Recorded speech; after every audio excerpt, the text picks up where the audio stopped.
Good. Good afternoon. Good afternoon. It is afternoon. Yes, it is. Yes, it is. I'll make sure everything's set up here. Ooh, not what I wanted. There we go. Good afternoon. Good afternoon. Hey there. Hey, friends. My name's Dr. Shannon Coates. I'm just realizing on Facebook the video is kind of funny because you just got this like big, huge thing behind. You're welcome on Facebook. Love that.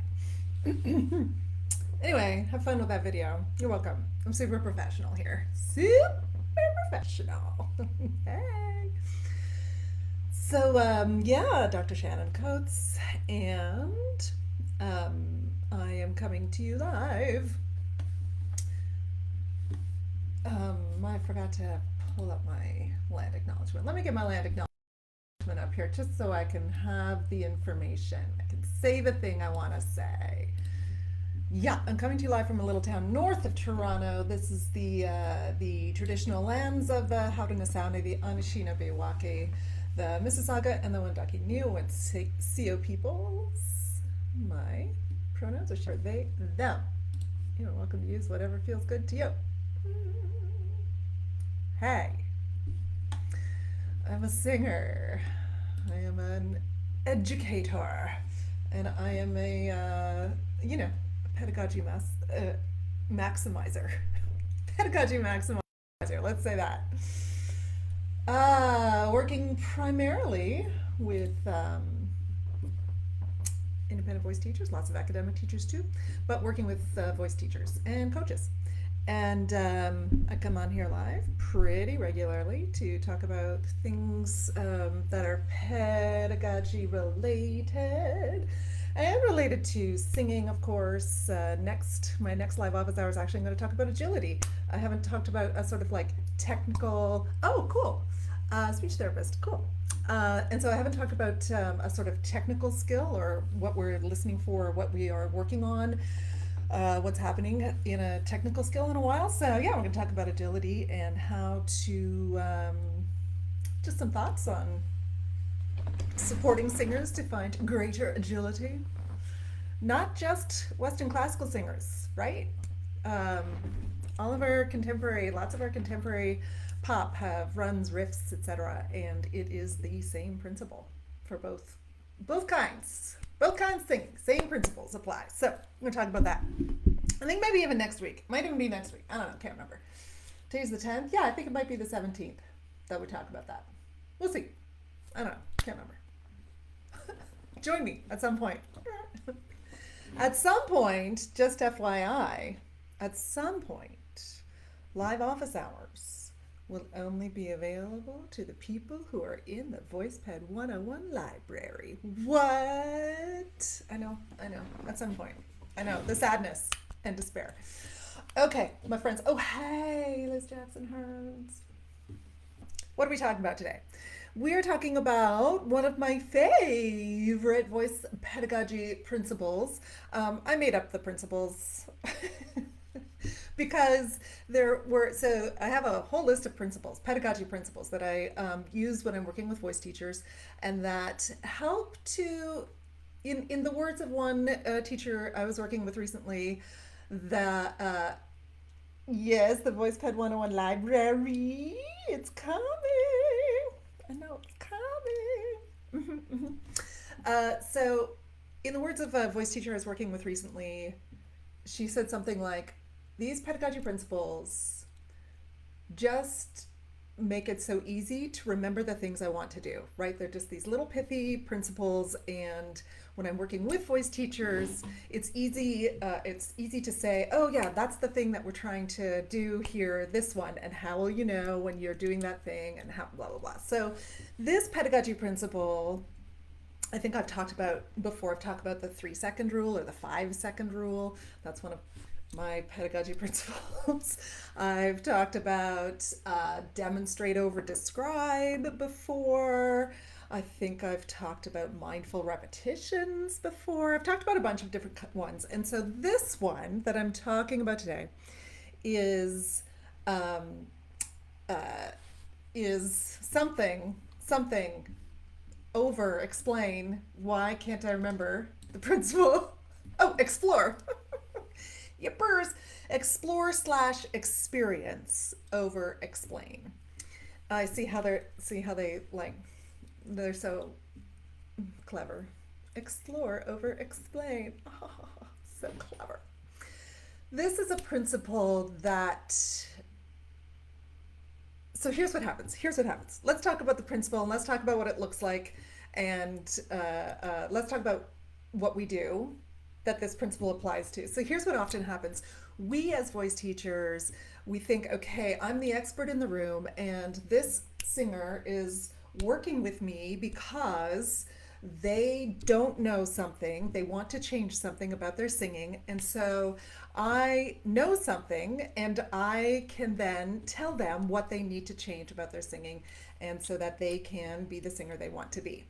All in big quotes, right? So we think that this is our job. We think that our role as the expert, as the voice teacher, as the vocal coach, etc. We think that our job is to tell singers what's wrong with their singing, what they have to change, and how they have to change it so that they can sing in the way that we think they should be singing, or they can do things in the way we think they should be doing it.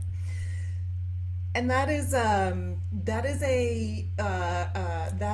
unfortunate, I think, worldview and view of pedagogy and view of what it means to be an educator. And so when we start to think about, and so when we have that, when we're working with singers through that lens, through this lens, it's a very teacher-centric lens, it's a very master-apprentice lens. When we're doing that, we then tend to do a bunch of different things that are actually not great for learning.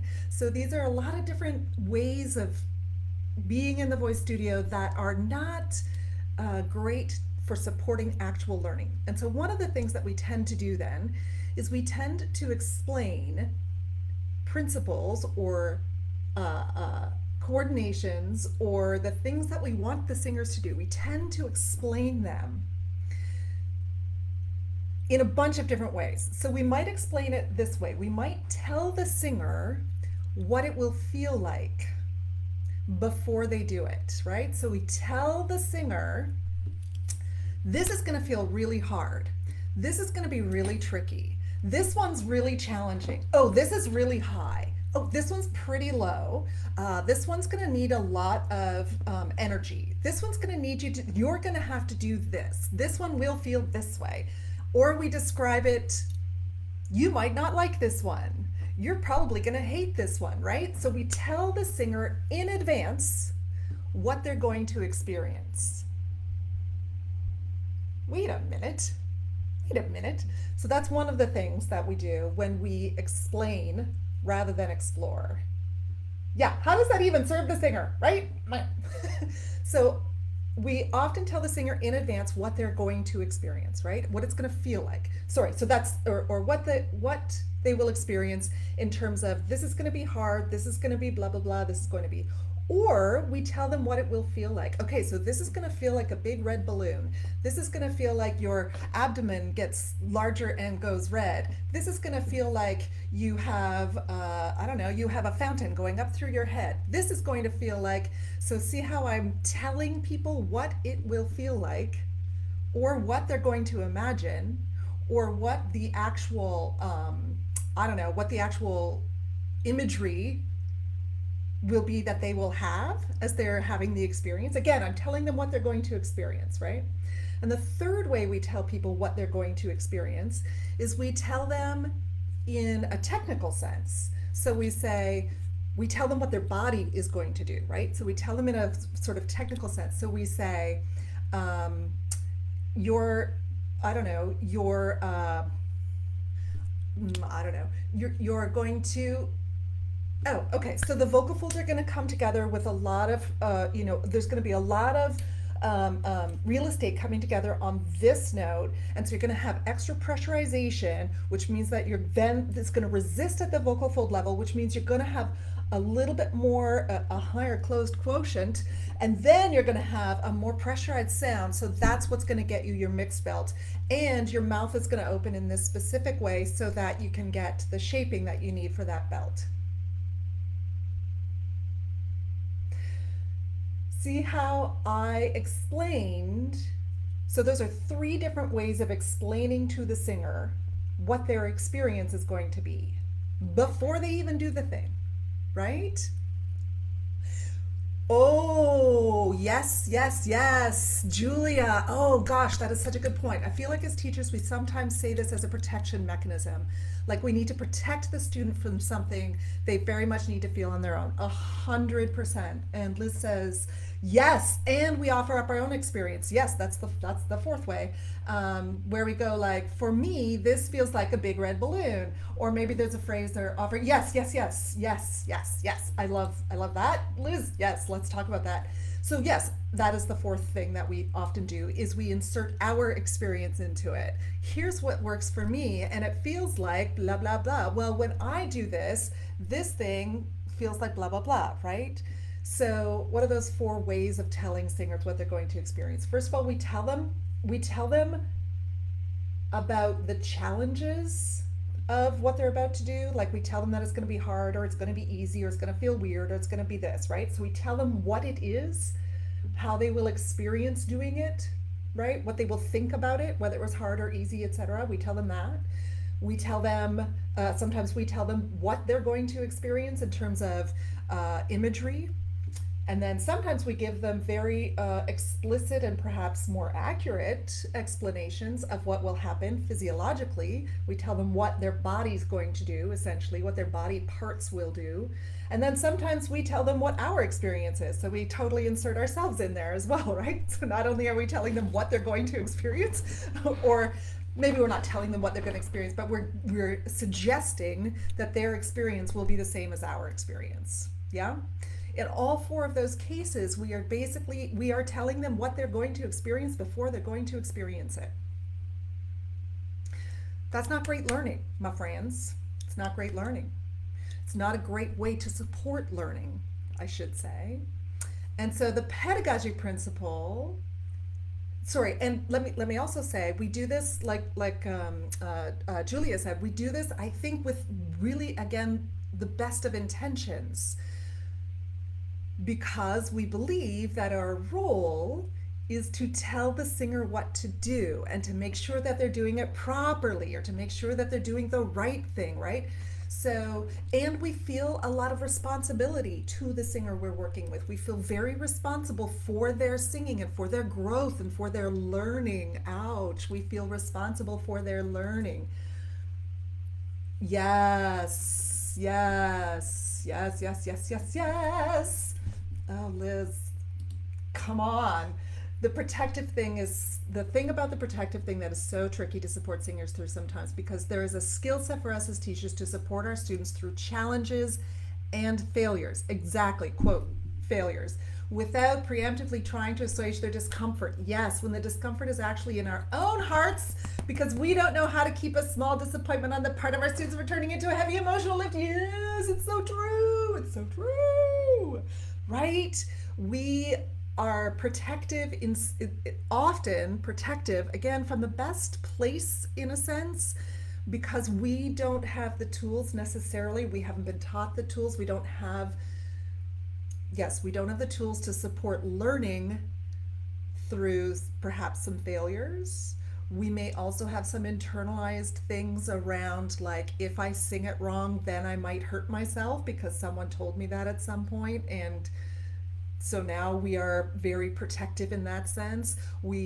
Folks who have had vocal injuries as well, often will have this extra protective layer where I really want to make sure that the singer I'm working with doesn't hurt themselves, right? Like, I shouldn't put that in quotes, but like doesn't hurt themselves while they're exploring. And so from the very best of our intentions, often, the hurt myself narrative, I know. So from the very best of intentions, we often then curtail learning. We we take on the learning of the singers we're working with, right? We take on the responsibility for their learning. This is, I'll say, almost every teacher I work with, this is the major thing that we work through. You are not responsible for their learning. What would it feel like to not be responsible for their learning? What would it feel like to take that responsibility off of your shoulders and for you to be responsible to create a space where they can learn rather than being responsible for their learning? Those are two different things, friends. And when we feel like we are responsible for their learning, we start to explain to them what it's going to feel like, what it feels like for me, what their body is going to do, or what they're going to, how they're going to feel about the exercise. Let me tell you something. This directives, so these three directives, for example, sing well, like sing that thing. So use more support or sing from the diaphragm. Let's use sing from the diaphragm. Sing from the diaphragm. Be sure to engage your torso in such a way that you have the pressurization requirements to balance out the glottal closure so that you get the fullest sound possible. Plus, and or sing from the diaphragm, or sing with the most red.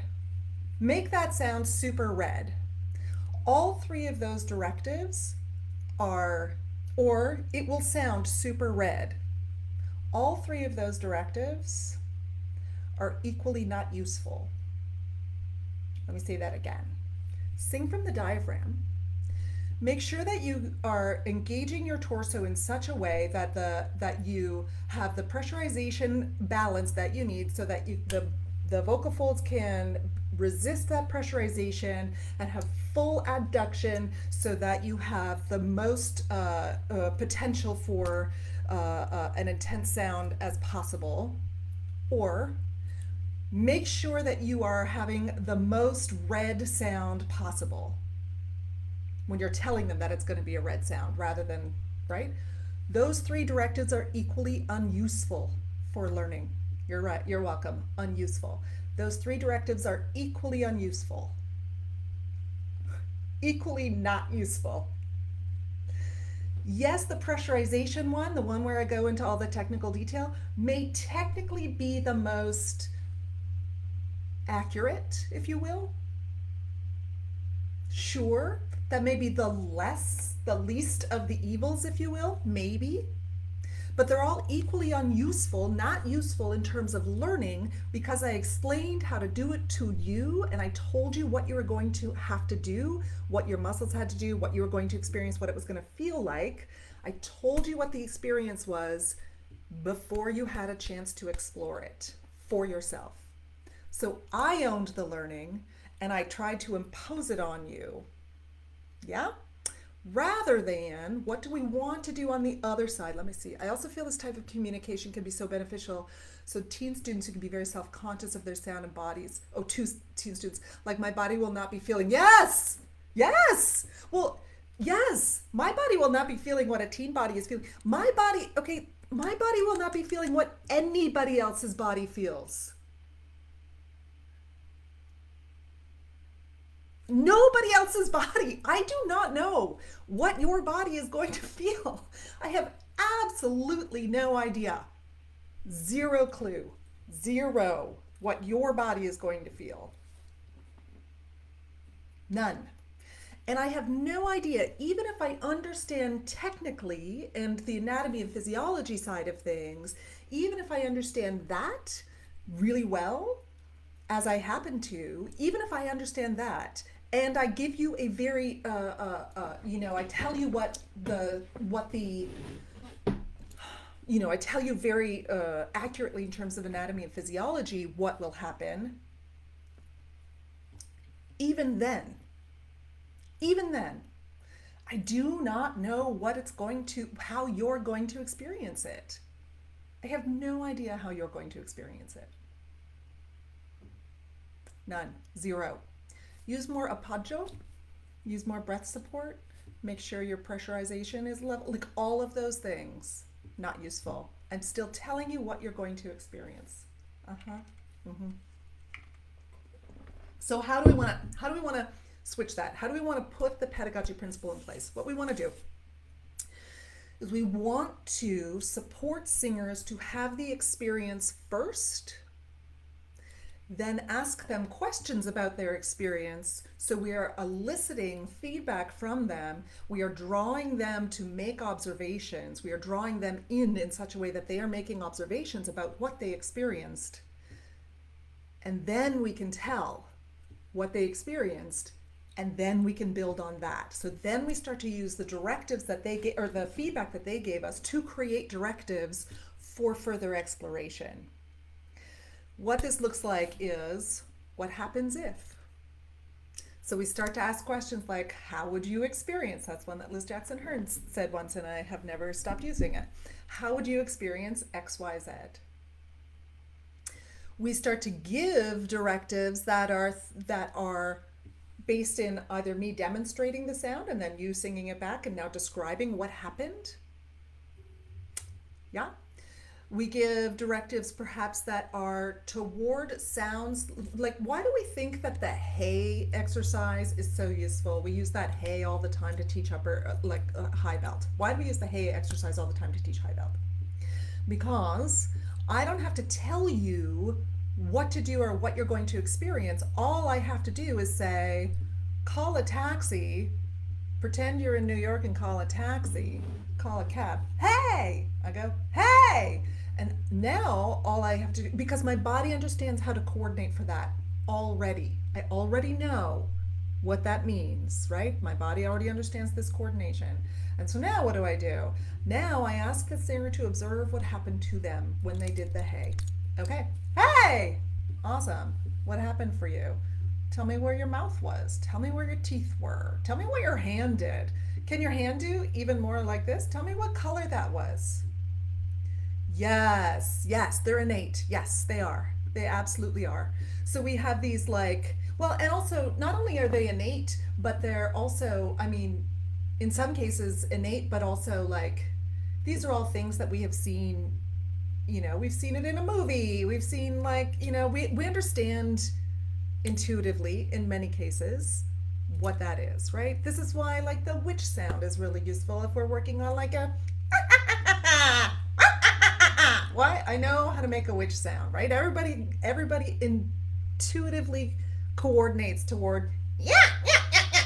So now I've got that, I've got the narrowed vocal tract shaping, I've got a little bit of width in the front, I've got that, I immediately get into that divergent vocal tract shaping that allows for me to find that twangy, buzzy, whatever sound you want to find, however you want to describe it.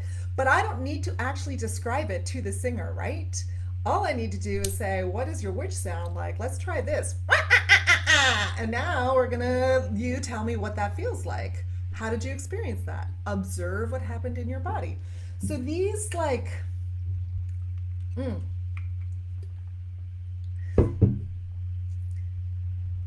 let me know how. Observe how this happened. Tell me more about all of these kinds of eliciting feedback from you, but also supporting you as you, the singer, observe what happened in your body. Observe how you're making that sound intuitively. Observe what your body is doing, how your body is coordinating to make that sound. At some point, do we want to maybe do some explanations around things? Sure. But here's the thing, what does your witch sound like? Exactly. Yeah. Well, demonstrating can be a very quick way in. I love demonstrating because it's a very quick way to communicate what the coordination is, what the coordination requirement is. So I do love demonstrating or what does your witch sound like? Great. Can you make it even witchier? Maybe more like this. Like you're allowed to do it that way too, right? Like of course you can, and demonstration could just be a really quick way in. Um, and can also just sort of like encourage people to do stuff that they might not do if we're just asking them to do it on their own, right? Sometimes folks are a little bit happier to do it with me, with someone else in the room. Yeah. So pedagogy principle is exploration slash experience over explanation, or explore over explain. And so this also then applies after they've done the thing.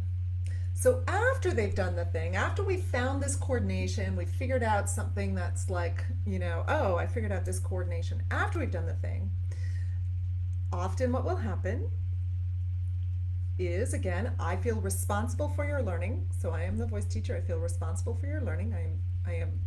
I want to be student-centered, but I am actually still teacher-centered, and that's okay. We're moving through. So I feel responsible for your learning. So they do the thing, and then I say, yes, you did that because your vocal folds came together in a different way, and did you notice how your larynx dropped, and we saw that this was happening, and also your body did this, right? So now on the other side of them doing the thing, I'm now explaining to them again what happened. So what do I want to do instead? I want to do exploration. I want to ask for them to have more experience and have more exploration. So what do I want to do? I want to say things like exactly what we just talked about. What did you experience? And if they can't say anything about what they experienced, that's okay. I would love to hear it 3 more times, and you tell me which one was your favorite. And now we say, okay, why was that your favorite? Well, I felt like it was a little bit more blue, or it was a little freer, a little flowier. Great. Let's find the freer, flowier one. Let's keep going. Let's build on that. So we're always building on the feedback of the singer, and we're always believing their experience. Here are a couple of things that happen. Sometimes a singer will say to you, when you say, what was different for you? How did you experience that? They'll say, oh, that one was really breathy. And in our heads, we're going, because we're thinking breathy equals not clear. We're describing a tonal outcome. But for them, it felt like they had flow. They're describing this flowing sensation. So what do we do often as teachers? We don't take their experience. We do not validate their experience. We don't just take their feedback and run with it. No, because they can't possibly mean breathy because it was clear. We invalidate their experience, right? We say, oh, no, it was really clear. No, you don't. Don't say that. You are explaining. So what do you want to do? They say, well, it felt really breathy. You say, amazing. Let's figure out how much breathier it can get. Because they are clearly not describing the tonal outcome. They are describing their experience of it. They said it felt really breathy, not it sounded breathy. Yeah? So if I ask you, what did it feel like, or what changed for you, or describe for me the sound, describe for me the sensation, what did you observe? And they say, it felt XYZ, they're not describing the tonal outcome, usually. Usually they're describing what it felt like. And we go, oh, no, that's not what happened. We explain it to them. We singer-splain. We teacher-splain. Don't do that. Stop doing that, okay? Stop doing that. Take what they say. Yes, the oral perception is so often different than the physical one. In fact, almost all the time. Almost all the time. Right? Or they'll say, oh, that one felt really strong. And you're thinking, okay, it wasn't that strong. And you're thinking, perceptually, you're thinking you're describing the tonal outcome, and they're describing what it felt like in their bodies. Great. Felt strong? Which part felt the strongest? Let's figure that out. So the exploration part, you're not allowed to do an exploration and then tell them that their exploration is wrong. Even if it doesn't line up with your understanding of what they are describing.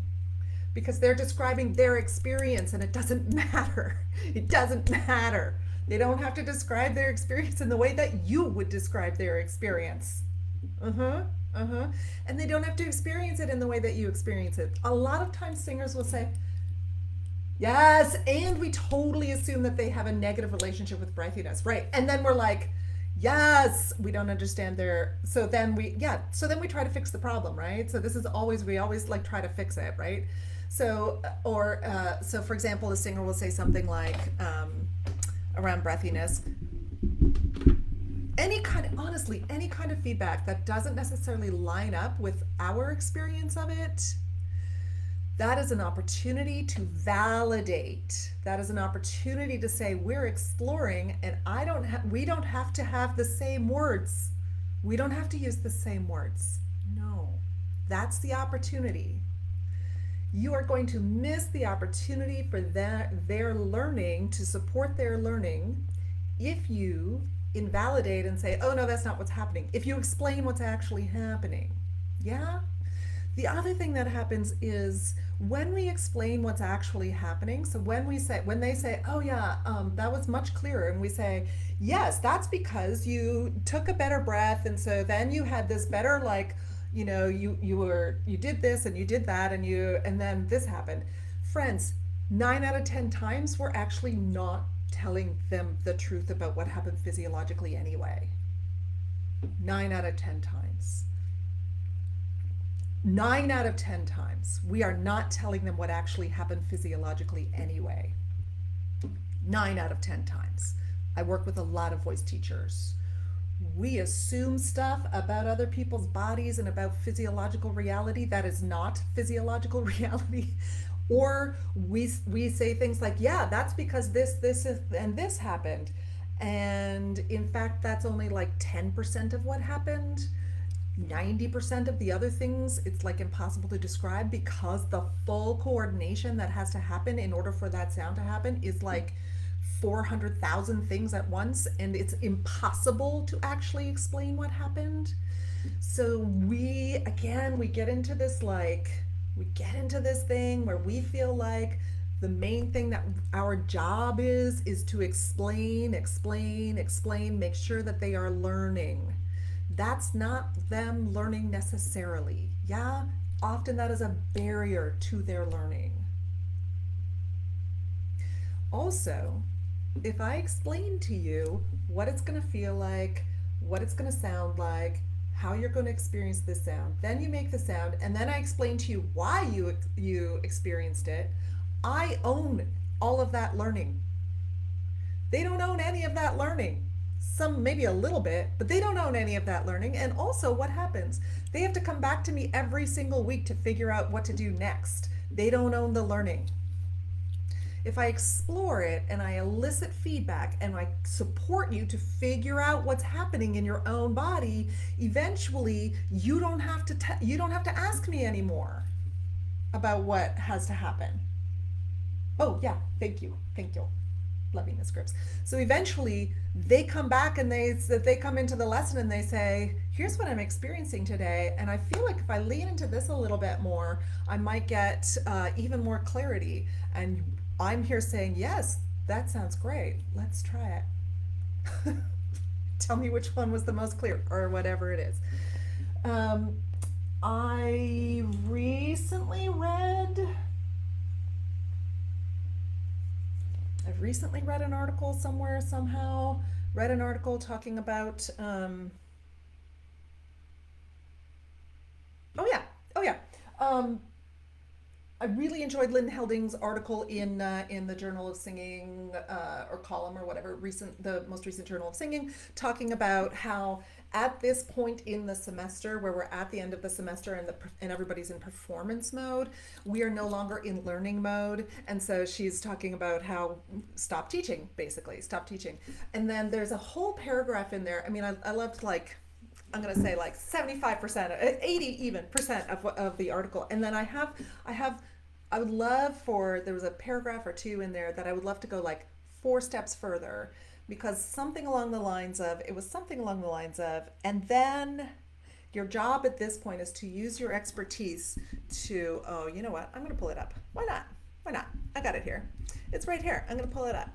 So the end of the article, the column, the whatever it is, said something along the lines of, like stop teaching, which I think, yeah, love, love, love, love. And also understand that once you're in the performance space, that is a different space than learning, right? So learning and performance, two different things, two different ways of being. And once you're in the performance space, oh my gosh, come on.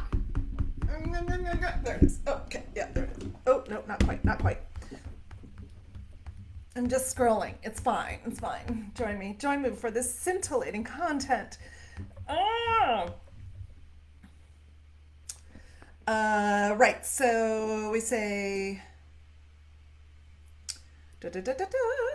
In the days leading up to their performances, we guide them and use our expertise to assess what they actually need, which may be everything from dress and deportment to managing performance day jitters. Blah, blah, blah, blah, blah. Friends, I would offer that in fact, at that point in their learning, they should be able to tell you what they need. So I would love for that article to go like 3 steps farther, just 3 steps farther. So yes, we're in performance mode. Yes, we are releasing them from the, they're no longer in learning mode. We're no longer trying to like get that skill down or, work toward whatever it is. We are now in performance mode. And our job as and the outcome of when we're in performance mode is that those singers then, if we are doing our jobs as educators, those throughout the year, those singers will be able to tell us what they need. So they can say to us, hey, I'm feeling like this part of the aria is a little bit whatever, and I would like to, do you have any thoughts on how to make that just whatever that is? Great, let's try that. I've tried this, I've tried this, I've tried this. Here's what I want to get to. I'm at 60% on this one spot. Do you have any thoughts about how I can get to like 75% on this one spot? My performance in this aspect is a little bit, do you see how this is me as the singer? Because we have worked together for this whole year where I am eliciting your feedback and I am drawing you to describe your experience, and I am supporting you as you learn about what works for you and what you need in order to create the sounds and the tonal outcomes and all the things that you want to create, and in order to communicate in the way you want to communicate. If I've been doing that throughout the year, by the end of the year, when those singers are in performance mode, they are also then able to say, this is what I need. Because they are able to self-assess. They are able to self-assess their own experience. They have agency over their voice. They can say what they need. They can say what they want, say what they need. So that's what I would love. I would love that article to go like just like 3 steps forward. Yes. Yeah, you get to drive the bus 100%, right? So we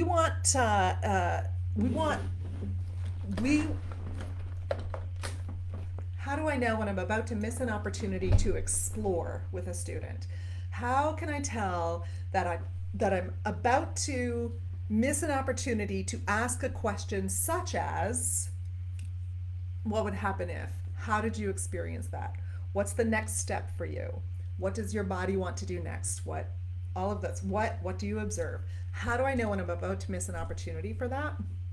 Or when I'm about to miss an opportunity to build on their learning, to give them a directive that is based on their feedback?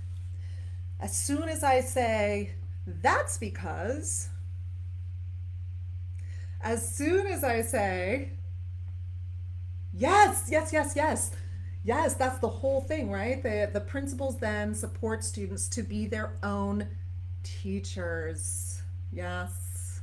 Well, to be future potential teachers. Yes, yes, yes, exactly, that too, yes. To be teachers in the future. When I'm about to say, that's because.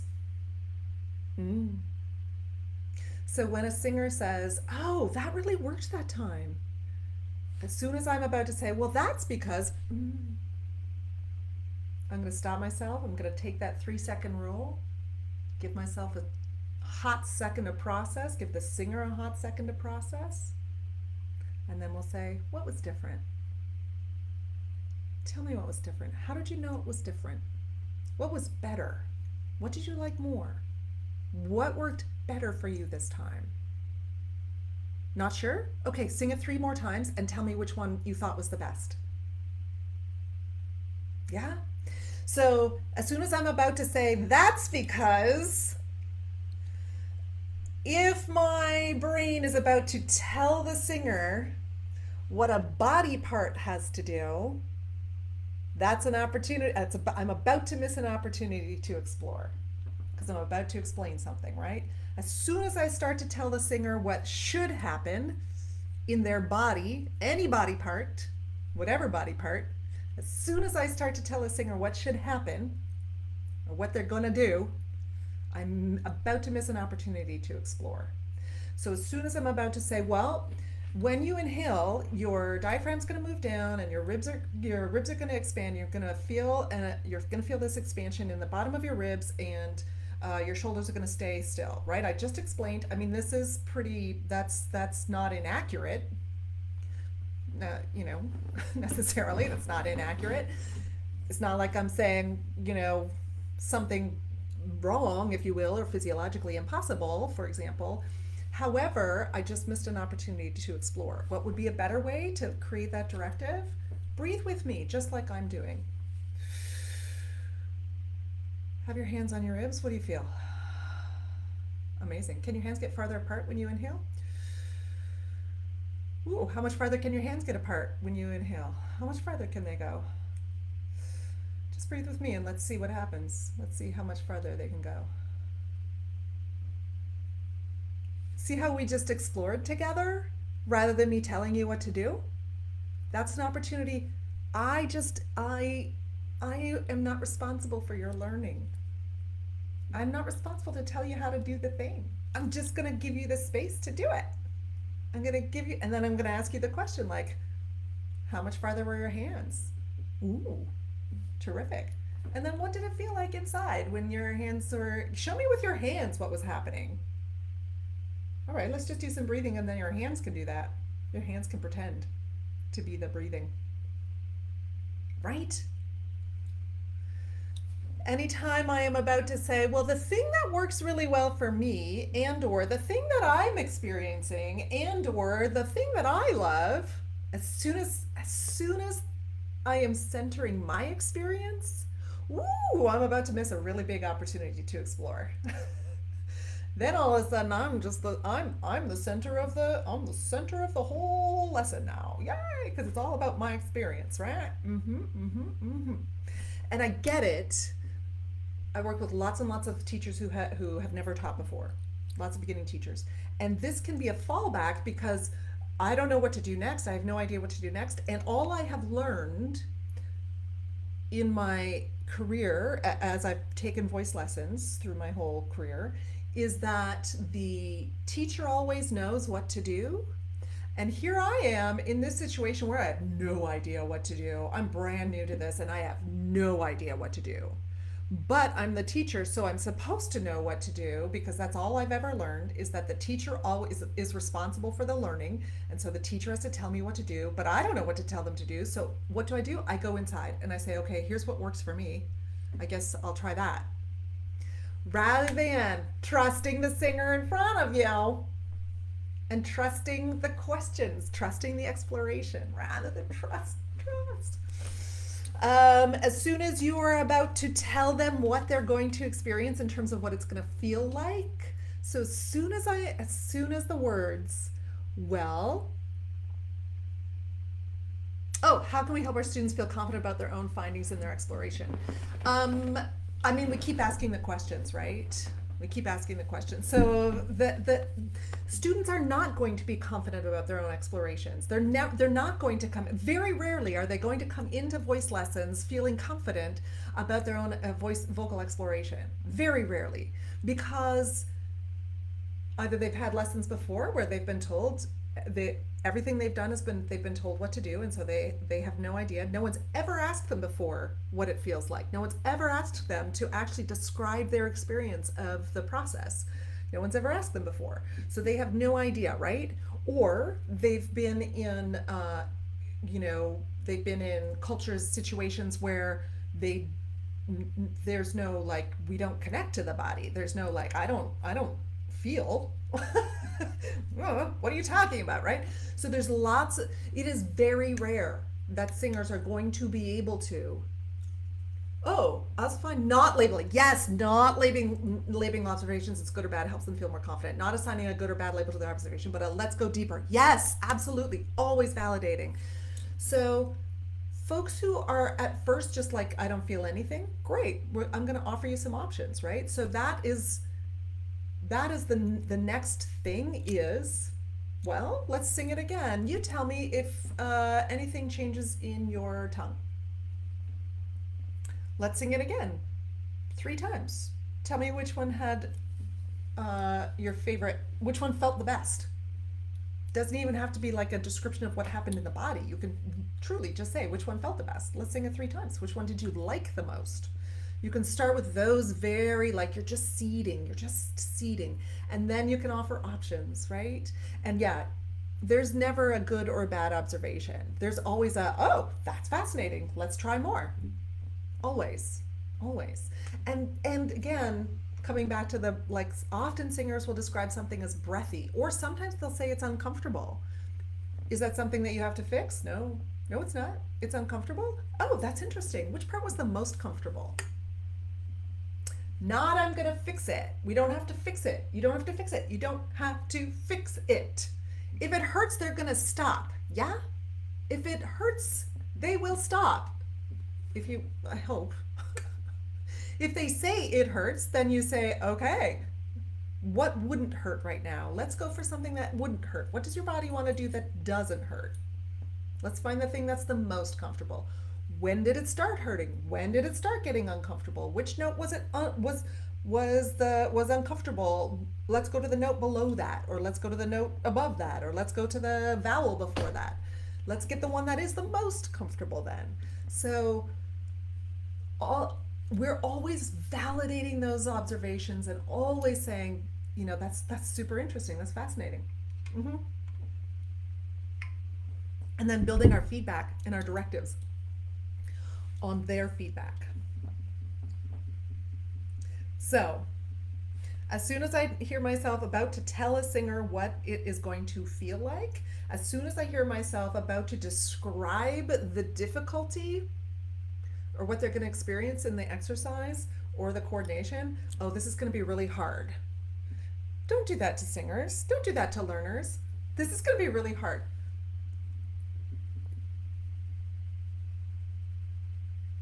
How many folks who socialize female have been told that they're not good at math? You tell me I'm not good at math. Some folks, me, I'm gonna be like, F you, I am so. Math isn't hard. But lots of folks are gonna be like, oh, I guess I'm not good at math. And then they're not gonna be good at math.